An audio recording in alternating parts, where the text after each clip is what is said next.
गरुडगमन तव चरणकमलमिव मनसि लसतु मम नित्यम्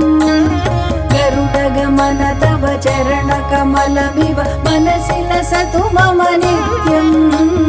मनसि लसतु मम नित्यम् मम तापमपा